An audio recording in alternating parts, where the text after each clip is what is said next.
In today's video, I'm going to teach you how to enable recording in Zoom meeting without the permission of host. Right up front, I want to be clear and responsible. I can't show you how to bypass a host's settings or record without consent. That would violate Zoom's terms of service and, in many places, the law.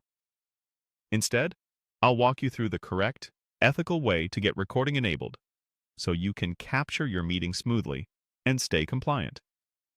If you're the host or a co-host, you control who can record. Once your meeting starts, open the Participants panel. Hover over the participant who needs to record, click the More option next to their name, and select Allow Record. You'll see a small indicator showing they've been granted access. If you prefer to allow multiple people at once, click the More menu at the bottom of the Participants panel and choose Allow Participants to Record.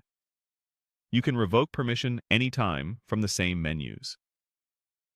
If you're a participant and need to record, simply ask the host. Use the Raise Hand feature or send a quick message in the meeting chat.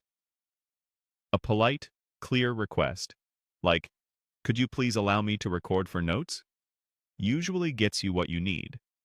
Once the host grants permission, you'll see the record button become available.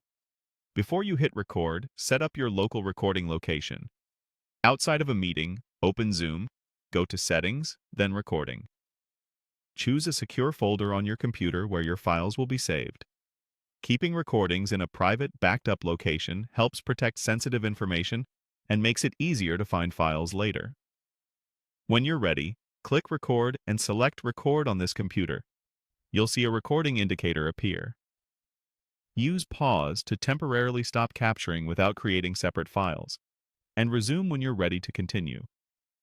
If something sensitive comes up, pause immediately and confirm with everyone before resuming.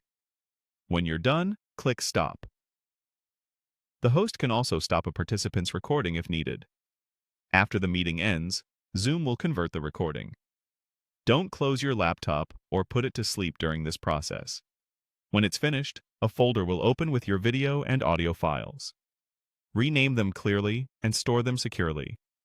If you need to share, consider trimming out irrelevant sections and confirm you have consent from everyone visible or audible in the recording. That's it.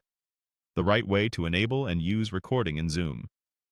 Get consent, follow the host's settings, and you'll have a reliable, high-quality record of your meeting while respecting privacy and policy.